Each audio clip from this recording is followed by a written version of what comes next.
Okay, this is day 133.1. I'm going to continue with the day 500 series of summations, probably doing 4 a day for the next 3 or 4 days. So it's almost going to be like a Woodstock now every 100 days. I'm going to probably do a day 600 summation because we're always going to get new information that's going to inform and color previous events and help us reinterpret previous events. We get a better and better understanding of what actually the truth was.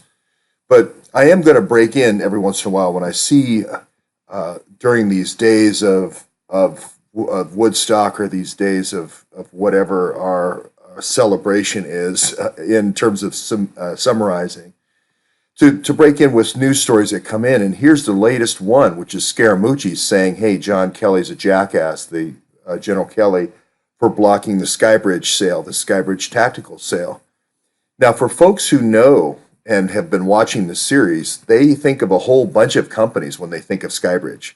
They think of Chemring selling white phosphorus weapons, small missiles that can fit in the back of a trunk out of Tampa, Florida, because we went there.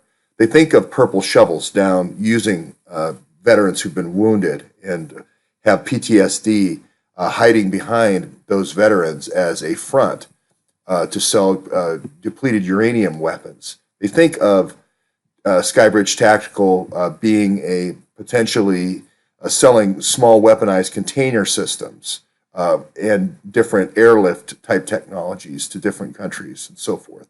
They think of Skybridge Tactical as dark weapons, basically.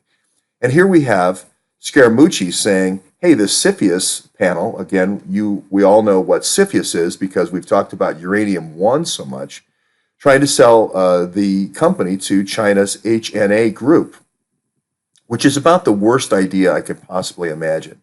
Basically, the Scaramucci is dumping Skybridge's position in dark weapons to be taken over by a third party outside the United States so that he and Bannon can continue this supply of ISIS and ISIS conflicts all around the world for a cut of the action through Steve Bannon's new friend in China's HNA group. This should be shot down, no question.